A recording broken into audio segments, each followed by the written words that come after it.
Alhamdulillahilladzi hadana li hadza wa ma kunna linahtadiya laula an hadanallah. Asyhadu an la ilaha illallah wahdahu la syarikalah wa asyhadu anna Muhammadan abduhu wa rasuluhu allazi la nabiyya ba'dah. Alhamdulillah kita sudah tilawah Quran surah An-Nazi'at, kemudian akan dilanjutkan dengan tafsir surah At-Talaq. Ya, ini ada request dari Bunda Yeti membahas tentang tolak atau tentang perceraian. Akan kita coba ya gali Quran surah At-Talaq. Kita awali dari ayat 1 terlebih dahulu. Baik, saya akan bacakan ya. A'udzu billahi minasy syaithanir rajim. Bismillahirrahmanirrahim. Ya ayyuhan nabiyyu idza talaqtumun nisaa fatalliquhunna li'iddatihinna wa ahsul 'iddah wattaqullaha rabbakum la tukhrijuhunna min buyutihinna wa la yakhrujna illa ayyatina bifahishatin mubayyinah wa tilka hududullah wa man yata'adda hududallahi faqad zalama nafsah la tadri la'allallaha yuhditsu ba'da dzalika amra. Alhamdulillah, ayat 1 sudah kita baca, kita terjemahkan ya sedikit. Ya ayyuhan nabiyyu, wahai nabi, idza apabila talaqtumun nisa. Talaqtum. Jadi tadi kan harusnya kita udah belajar bahasa Arab ya ayyuhan nabi. Harusnya anta ya. Idza talaqta harusnya tak. Kalau itu tapi di sini ada peralihan dari anta ke antum. Idza talaqtumun nisa, apabila kalian gitu ya.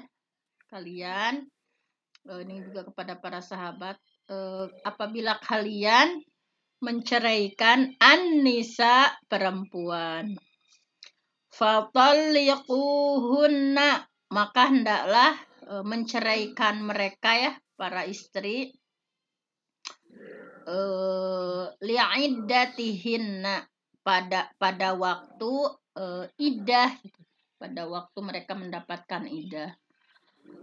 Wa ahsul iddah, dan hitunglah waktu iddah.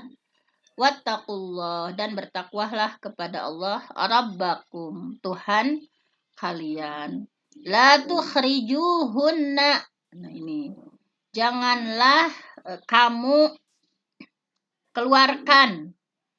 Jadi canpugu acan ya, la tukhrijuhunna, janganlah kalian keluarkan ya istri-istri kalian, mim buyutihinna, dari rumah kalian.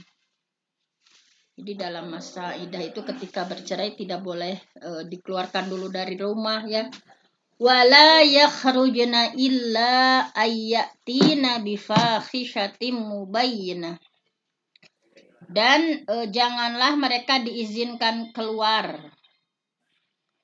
Kita yang ya laki-laki yang mengusir keluar, atau ketika perempuannya izin keluar dari rumah ya ketika diceraikan, tidak boleh diberikan izin keluar illa kecuali ayyatina bifahishatin mubayyinah, kecuali mereka mengerjakan perbuatan keji ya, seperti berzina ya.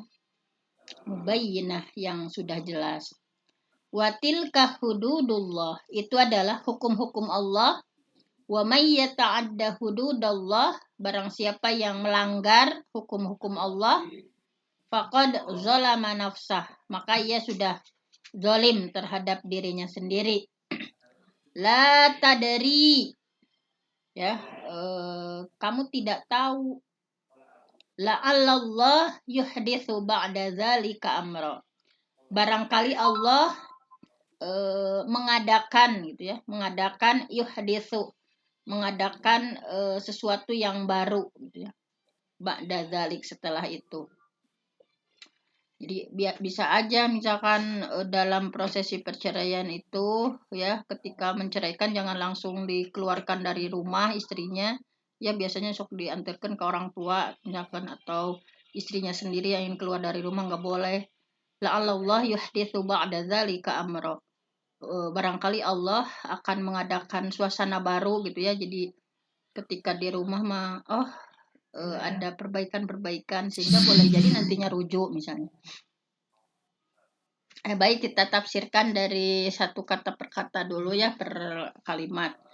Ya ayyuhan nabi, wahai nabi, idza talaqtumun nisa, apabila kalian ya menceraikan istri-istri.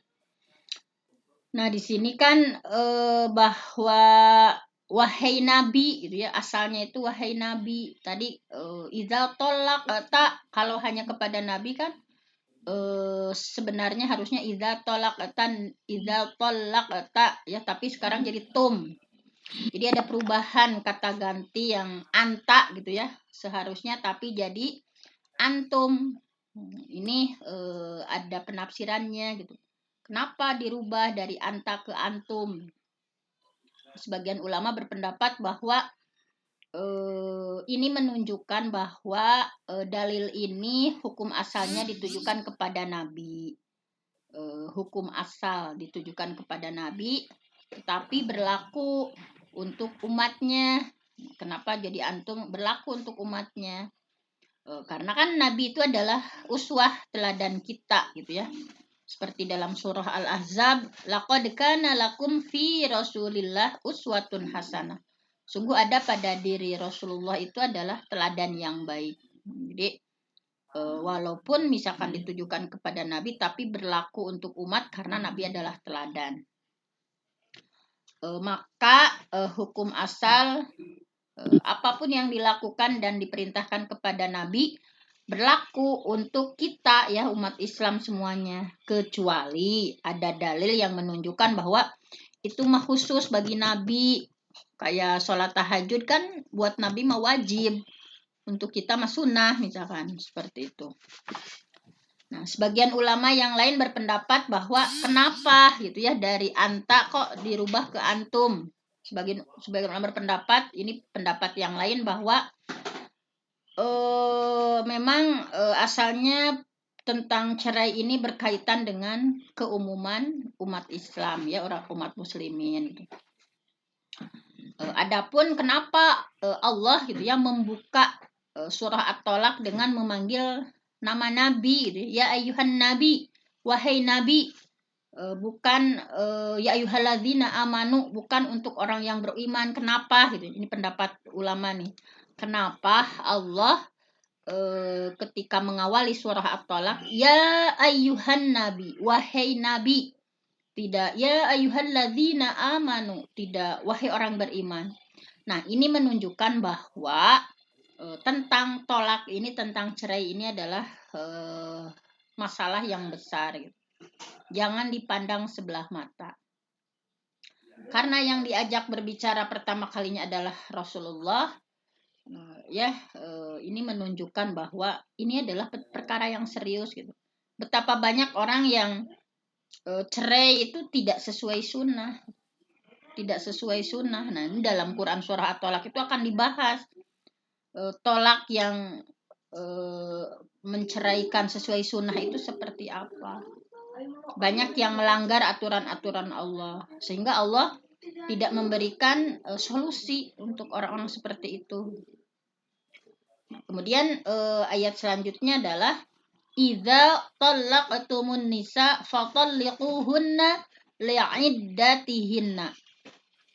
Apabila kalian ya menceraikan istri, fatalliquhunna, maka hendaklah ceraikan li'iddatihinna, pada waktu idahnya. Jadi, ketika menceraikan itu ada aturannya gitu ya, pada waktu idahnya yang wajar.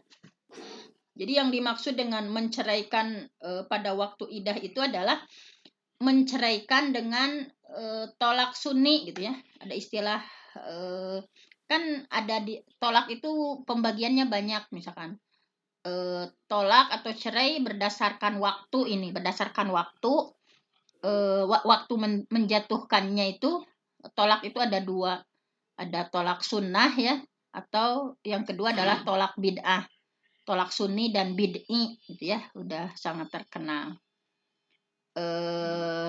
Walaupun ada penambahan kalau dari Ibnu Katsir di tafsirnya, beliau ada 3 kalau kata Ibnu Katsir, ada tolak sunni, tolak bid'i, ada juga tidak sunnah, tidak bid'ah ya. Nah, kita bahas satu-satu. Misalnya tolak sunni atau tolak sunnah. Tolak sunnah itu adalah, ini pembagian tolak dilihat dari waktu menceraikan ya, waktu idah gitu ya. Jadi waktu menjatuhkannya gitu ya, waktu menjatuhkan tolaknya gitu. Jadi tolak sunnah atau tolak sunni itu adalah seorang laki-laki yang menjatuhkan tolak kepada wanita ya, kepada istrinya yang suci gitu, belum melakukan suami istri. Jadi misalkan setelah head kan udah bersih, udah suci gitu, dan belum dilakukan hubungan suami istri, nah itu tolak. Ketika waktunya seperti itu sunnah gitu. Atau laki-laki menceraikan istrinya ketika sedang hamil, jelas kondisi hamilnya, misalnya hamilnya dalam kondisi jelas, misalkan hamil 3 bulan nih, bahwa ayah dari bayi itu adalah dia misalnya. Jadi menceraikan dalam kondisi hamil. Nah ini juga sunnah gitu, dilihat dari sisi waktunya ya. Jadi maka ketika suami ingin menceraikan istri itu harus mengikuti aturan tolak sunnah gitu ya. Dan tolak sunnah ini adalah tolak yang syar'i, tolak yang dianjurkan. Bukan dianjurkan berarti kan ini mah membahasnya udah tolak tuh sudah terjadi tolak ya, bukan berarti sunnah harus tolak, bukan. Jangan dipahami seperti itu, kan kita udah tahu abgodul halal, bahwa halal tapi dibenci gitu.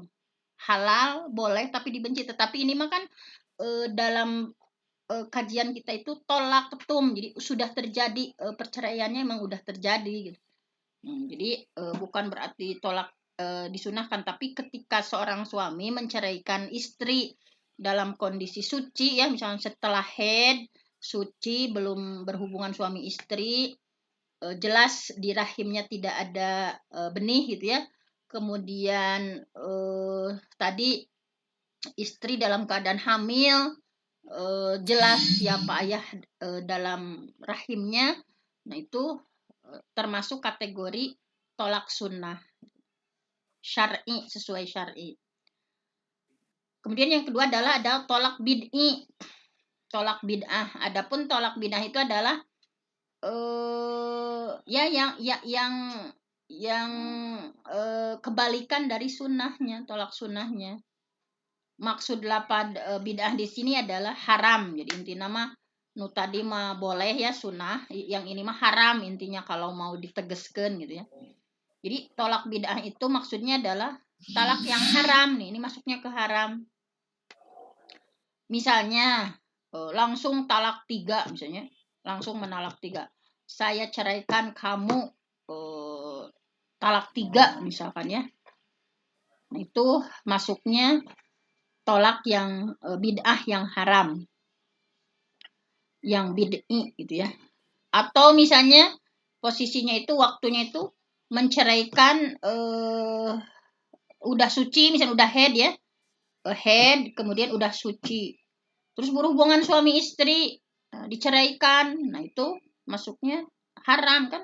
Barangkali misalkan di rahimnya itu ada tumbuh misalnya, nanti seperti itu. Siapa nanti harus jelas. Atau menceraikan istri dalam kondisi haid. Nah, perempuan sedang haid dicerai, itu masuknya tolak bid'ah ya, tolak yang haram. Atau dalam kondisi nifas, misalkan udah melahirkan nih, masih dalam posisi nifas, maka itu juga kategorinya tolak bid'i gitu ya, yang haram. Jadi ketika seorang suami menolak istri seperti ini, maka ia sudah melakukan sesuatu yang haram, sehingga ia berdosa gitu. Tetapi ada perbedaan pendapat di kalangan para ulama. Apakah perempuan yang ditalak ya dengan talak bid'i ini sah atau enggak gitu? Kalau bahwa hal tersebut haram atau memang perceraian dalam kondisi seperti tadi ya, misalkan tadi sedang haid, kemudian apalagi setelah suci udah digauli dalam kondisi nifas, semua sepakat bahwa perceraian dalam kondisi seperti itu adalah masuknya haram. Nah, tetapi untuk sah, apakah sah atau tidak? Nah, itu berbeda-beda pendapat gitu ya, ada dua pendapat. Menurut jumhur ulama ya, 4 mazhab ya, Imam Hanafi, Hambali, Syafi'i, menurut 4 imam mazhab ya, Maliki, Hanafi, Syafi'i, Hambali ya, meskipun cerai yang dilakukan atau talak yang dilakukan adalah talak bid'i ya, jika seorang menjatuhkannya maka tetap sah, cerainya tetap sah, tapi berdosa gitu. Jadi menurut empat imam mazhab ya tadi, Imam Syafi'i, Imam Hanafi, Hambali, Maliki, mereka menyebutnya walaupun itu masuknya tolak bid'i, tolak bid'ah, sah, itu tetap sah gitu, tetap jatuh talak walaupun dia dalam keadaan berdosa gitu.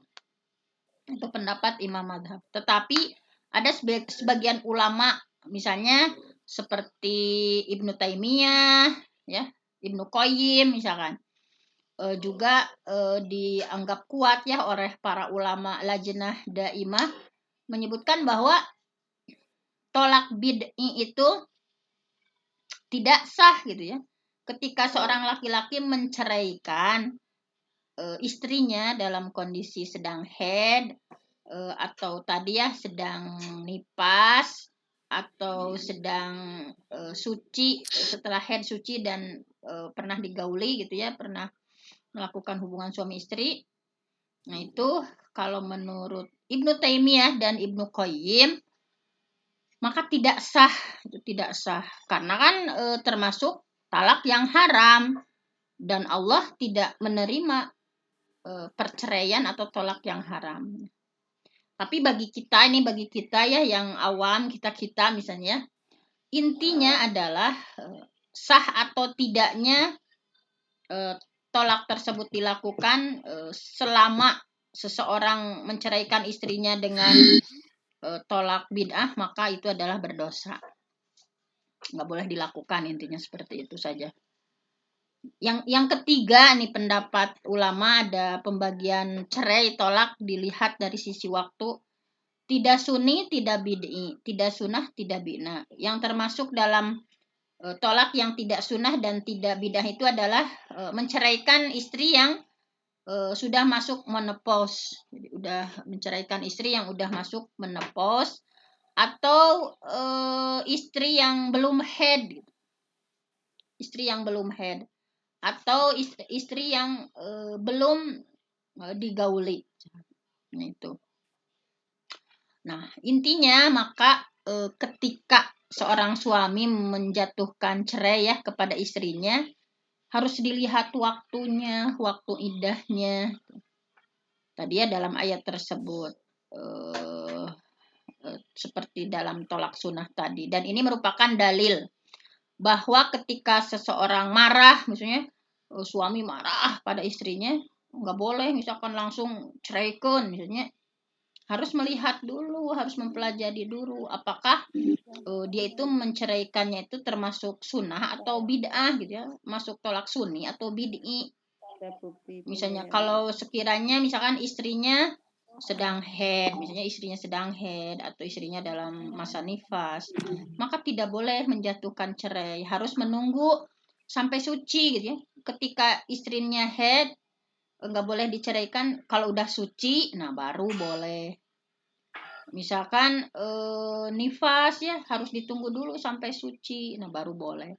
Jadi tidak boleh menceraikan istri yang atau misalkan tadi udah head nih udah suci, tapi hubungan suami istri setelah itu setelah beberapa kemudian dia menceraikan, nggak boleh, harus menunggu sampai head.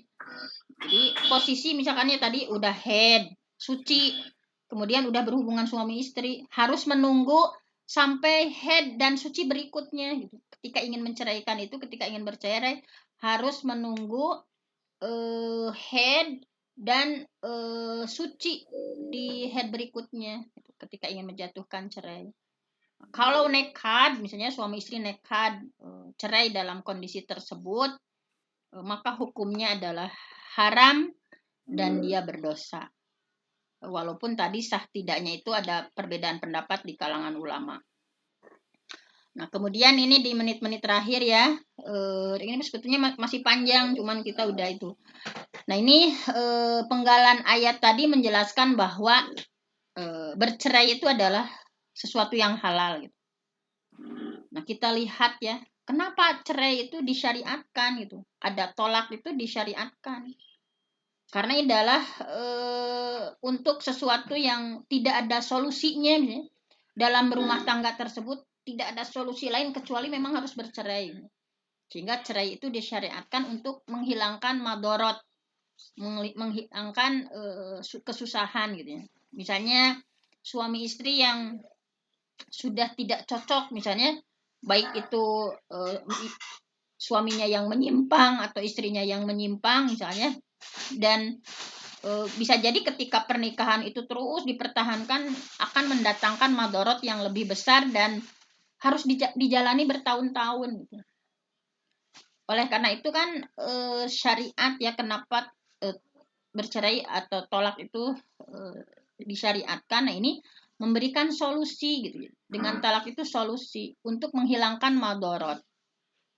Untuk menghilangkan madorot di rumah tangga tersebut. Berbeda dalam, ada ya sebagian agama yang tolak itu tidak boleh misalkan. Nah, ketika perceraian nggak boleh gitu ya, maka ini akan menjadi musibah gitu ya. Ketika berbagai permasalahan yang ada dalam rumah tangga tersebut tidak hilang, kemudian nggak bisa bercerai.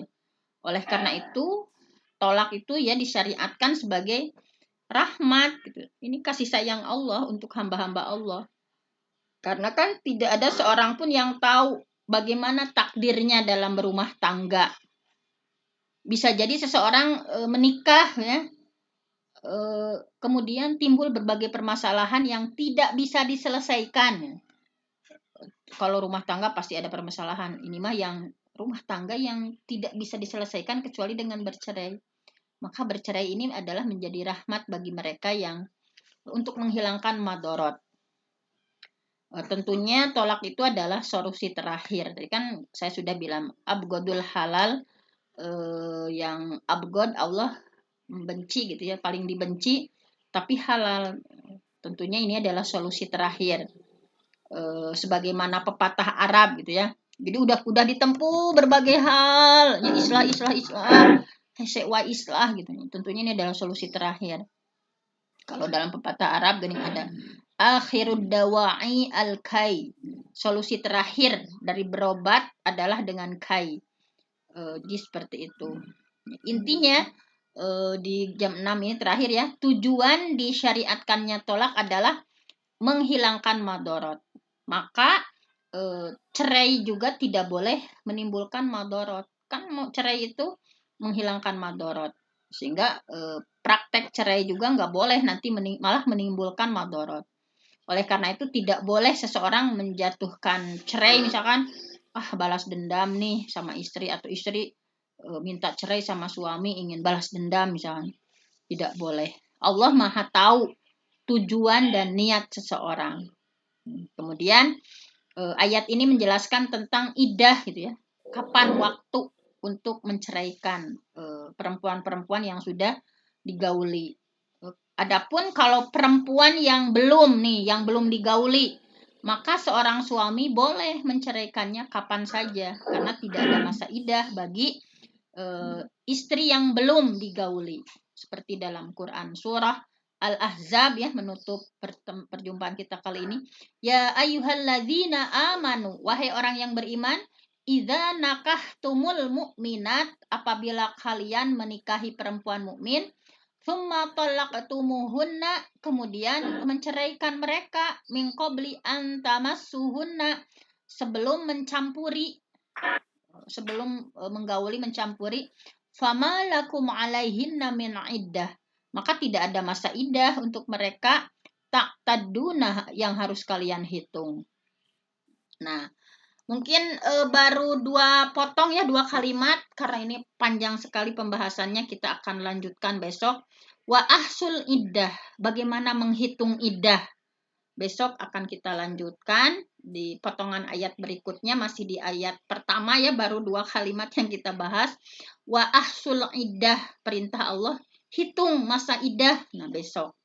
Jadi ketika perceraian terjadi maka harus menghitung masa iddah secara detail. Mungkin hanya itu saja. Aku qauli hadza wastaghfirullah li wa lakum. Wassalamualaikum warahmatullahi wabarakatuh. Waalaikumsalam warahmatullahi wabarakatuh. Terima kasih Bunda Fenty. Semoga apa yang disampaikan pagi ini memberi tambahan ilmu kepada kita bahwa semua yang kita lakukan dari mulai bangun tidur hingga mau tidur itu semuanya sudah diatur oleh Allah. Sehingga apapun yang kita lakukan harus diilmuin dulu. Marilah kita tutup kajian pagi ini dengan doa kafaratul majelis dan alhamdulillah bersama-sama. Bismillahirrahmanirrahim. Subhanakallahumma wa bihamdika asyhadu an la ilaha illa anta astaghfiruka wa atubu ilaik. Alhamdulillahirabbil alamin. Saya sebagai pembawa acara mohon maaf kalau ada kata-kata yang kurang berkenan. Billahi taufiq wal hidayah. Assalamualaikum warahmatullahi wabarakatuh. Waalaikumsalam warahmatullahi wabarakatuh. Terima kasih Bunda Siti Komaidah. Terima kasih kami haturkan kepada Bunda Aja Nunung yang telah memimpin bacaan Al-Quran. Mudah-mudahan Allah memberikan pahala dan kebaikan untuk Bunda Aja Nunung dan Allah menerima amalan kita semua. Terima kasih kami ucapkan kepada Bunda Dr. Fenty yang telah menyampaikan materi tentang talak. Talak itu sebenarnya masih banyak ya, mungkin nanti saya juga ingin menanyakan apakah talak jatuh jika hanya niat atau keinginan, apa tidak diniatkan, mungkin nanti minta di dalam pendapat Dr. Fenty. Terus mungkin mengenai hukum talak mungkin masih banyak ya yang ingin saya tanyakan, ya mudah-mudahan nanti dibahas. Terima kasih Bunda Fenty. Saya selaku host mohon maaf atas segala kekurangan dan kehilapan. Semoga Allah mengampuni kesalahan kita semua, yang benar datangnya dari Allah dan yang salah, hilaf atau keliru itu datangnya dari saya pribadi. Wabillahi taufiq wal hidayah. Wassalamualaikum warahmatullahi wabarakatuh. Waalaikumsalam warahmatullahi wabarakatuh. Terima kasih Bapak Ibu semuanya yang sudah hadir di Zoom ini, semoga tetap istiqomah ya. Semangat ya. Amin. Jangan takut untuk ngaji gitu. Ayolah kita, ini saya juga nggak bisa, cuman ya berusaha. Ayo sama-sama belajar. Ya terima kasih. Saya tutup.